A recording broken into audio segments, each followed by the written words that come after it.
水を流した後の水滴の残りの数、明らかに撥水力の差があるなっていう。風圧による水滴の流れ始めが方が早いのがわかるかと思います。どうも、黒ガレージです。今回はですね、僕の愛車の1台、スズキエブリーのフロントガラスにガラスコーティングをしていこうと思います。今回施工する商品はこちら。コメリさんのオリジナルブランド商品、クルザードさんから出ているガラスリセット&撥水コート。こちらの商品はですね、以前ご縁をいただきまして、コメリの新商品発表会、そちらにお邪魔させていただいた時に、担当者さんが新商品として自信を持ってお勧めされていた商品です。オーソドックスなガラスの撥水コーティングよりも、ワンランク上の効果を持った商品ということです。私個人的には、こういったね、オーソドックスかつホームセンターのプライベートブランド商品、こういった商品で安価に手軽に洗車をするのがコスパ的にも最強なんじゃないかと考えている節はあったんですが、先日コメリさんからお勧めいただいたこちらのガラスリセット&撥水コート試してみたいという気持ちになったので、今回はこちらの2つの商品、どの程度の性能差があるのか、施工のしやすさ、手軽さ、価格の差からのコストパフォーマンス、そういったところを比較検証できるような動画にしたいと思っております。このチャンネルはとりあえず何でもやってみるをテーマに、自分の人生を DIY していけるようなおじさんのサブカルチャーチャンネルを目指しております。この他にもいろいろな動画や企画をたくさん考えておりますので、気になる方はぜひともチャンネル登録お願いいたします。こちらの商品には下地処理、油膜、汚れ取りがいらないということで記載がされておりますが、映像で確認できるでしょうか。こういった形でですね、しばらく洗車をサボっていたこちらのエブリーちゃんのフロントガラスは汚れや水垢がびっちりついております。さすがにこの状態では本来の撥水性能を比較検証することができないと思いますので、こちらフロントガラスの研磨剤、黄色瓶を使用してフロントガラスの油膜取りと水垢取りを実施して綺麗な状態にリセットをかけるところから作業を始めようと思います。こうやって水をかけるとワイパーのかかっているところとそうじゃないところの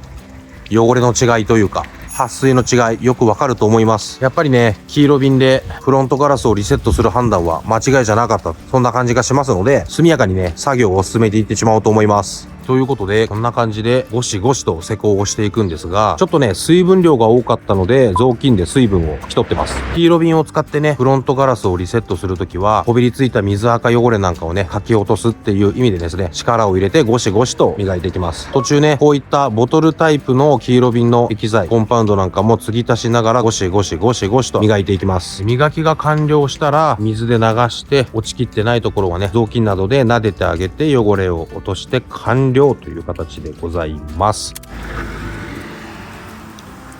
ということで映像でも丸分かりなぐらいにですね、水垢と油膜そういったものが取れたのがわかるかと思います。こういうね端っこの方で施工がうまくいかなかった部分、まだ落としきれてないところはご容赦いただければと思います。あとはね水気を拭き取ってガラスコーティングの比較検証できる環境を準備していこうと思います。今回ねフロントガラスの拭き取りにはこちらコメリのねクルザードさんから出ているティッシュのように引き出せるマイクロファイバーボックスクロスということで、こちらをね試しに使ってみようと思います。ご家庭のお掃除や車内や車外全てに使えるマイクロファイバーが12枚入った商品ですね。これで拭き上げやっていこうと思います。中身を取り出してみたらねこんな感じの手のひらサイズのマイクロファイバークロスでした。価格もそんなに高くないので使い捨ての感覚で気軽に使えるマイクロファイバークロスとしてはめちゃめちゃ優秀なんじゃないかなというふうに思いました。この日はね湿度が高かったんでマキタのねブロワーで乾燥をさせて拭き上げ完了です。こんな感じで一生懸命力を入れて研磨しましたが、こういったガラスの端っこの部分、こういったところはまだまだ水垢が残っちゃいましたね。いやー、フロントガラスリセットをするかなり大変です。ということでこちらですね、ガラスコーティング、こちらを先に施工しようと思います。画面向かって左側ですね、こちらをですねガラスコーティング施工していこうと思います。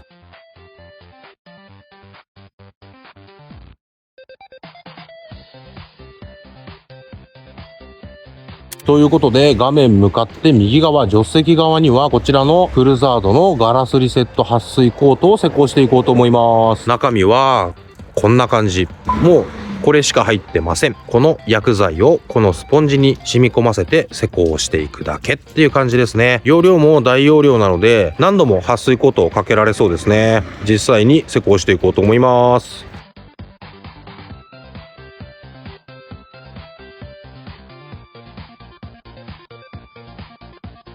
ということで2つ施工し終わったんですが、これ施工しやすさとかそういったところだけでもだいぶ差があるのが分かりました。まずね、こちらのボトルタイプのもの、ボトルタイプのこれね、一番メリットだなって施工して感じたのは、これ一つがあればそのまま塗り伸ばすことができる手軽さっていうところには軍配が上がるなっていうふうに思いました。ただこのボトル形状もあるかもしれませんが、こうやってボトルをね持って際を施工しようとした時にこういう感じでワイパーアームに干渉してしまったり、このね角部分だとかこういった角を施工しようとした時に際まで塗るのにここがねちょっと施工しづらいななんていう風に感じました。あとはこの後説明するこちらのクルザードの撥水コートのスポンジと比べてフェルト状のスポンジなんですね。この施工をする施工面がフェルトとこのスポンジっていうところで、フェルトの方が塗り伸ばし大変だななんていう風にも感じました。対してクルザードのこの撥水コートに関してはとにかくこのスポンジでの施工めちゃめちゃしやすかったです。こういった際を施工する時もスポンジが軽くてね、他のものを邪魔することがないので、ワイパーアームとかそういった障害物があるところもすぐに施工ができますし、こちらの薬剤自身が施工しやすいものなのか分かりませんが、塗り伸ばしがとても楽にできました。一方デメリットとしては、ボトルとスポンジ常にこの2つを同一の場所で保管管理しておかなければ、いざという時にスポンジがなくなった、どこに行ったとか、ちょっとねホコリが溜まるようなところに置いていたら、このスポンジ自体がですねホコリまみれになってしまって汚れてしまったなんていうところで、維持管理のしにくさみたいなそういったところはこちらのボトルタイプに軍配が上がるとは思いますが、施工のしやすさそういったところではこっちのねクルザードの商品のがめちゃめちゃ施工しやすいなというふうに思いました。あとはね乾燥をさせて吹き上げた後に撥水がどれだけ違うのか、結果が楽しみです。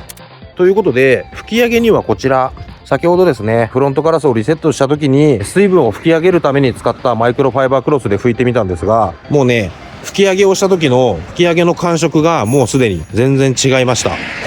ということで実際にこれからですね水道水をシャワーにして雨を想定したような感じで水をかけてみようと思います。BCM のボトルタイプの撥水は水がね玉になって落ちるまで少しタイムラグがあるというか、はい、撥水若干弱く感じる部分がありますが、クルザードの撥水コート、これはですね水をかけたそばから水が玉になって落ちていく。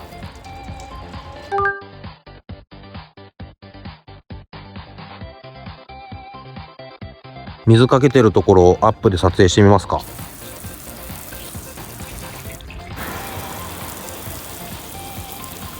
水を流した後の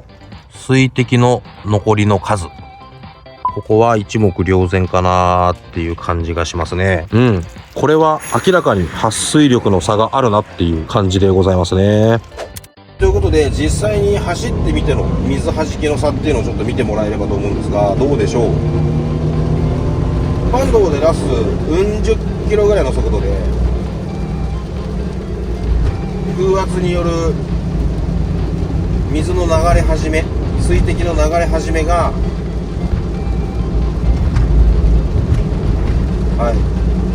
クルザード商品の方が速いのが分かるかと思います。これぐらいの雨であれば高速道路走行する時なんかはワイパーを使用しないでもクルザード商品であれば視界を確保してくれるっていう状況は取れそうかな。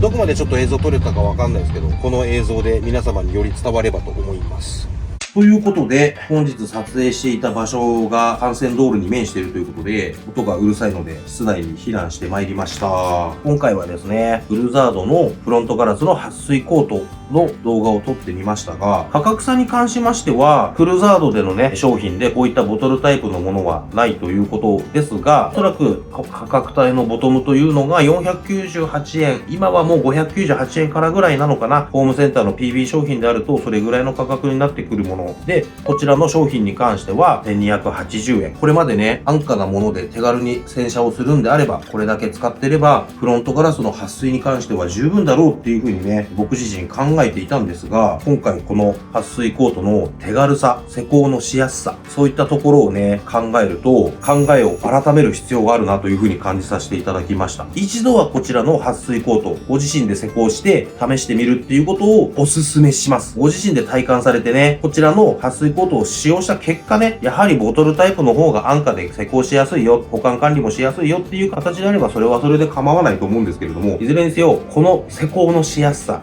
撥水力の違いをご自身で体感せずして判断するのは早計かなと、そういう感じで僕自身は感じました。今回のクルザードのこちらの商品がこれだけ撥水するとなると、こちらの商品でございます。こちらですね、今回の動画では登場しておりませんが、実際に試すつもりでございます。僕がですね、普段使っていたのは DCM の398円の簡単ワックススプレー。こちらはですね、598円のプレミアムワックス。そういった簡単ワックススプレーの価格差と性能差というところを比較検討する動画なんていうのを面白そうだななんていうふうには思っておりますので、こちらの動画公開されるのを楽しみに待っていただければと思います。ということで今回はこちらの商品をメインに皆様にご紹介をしてみましたが、いかがだったでしょうか。今後もね、冒頭にね、ご説明したおじさんのサブカルチャーチャンネルとしていろいろなことに挑戦をしたり、ご紹介していくチャンネルにしていきたいと思っておりますので、気になる方はですね、ぜひともチャンネル登録をしていただければと思います。最後までご視聴いただいてありがとうございました。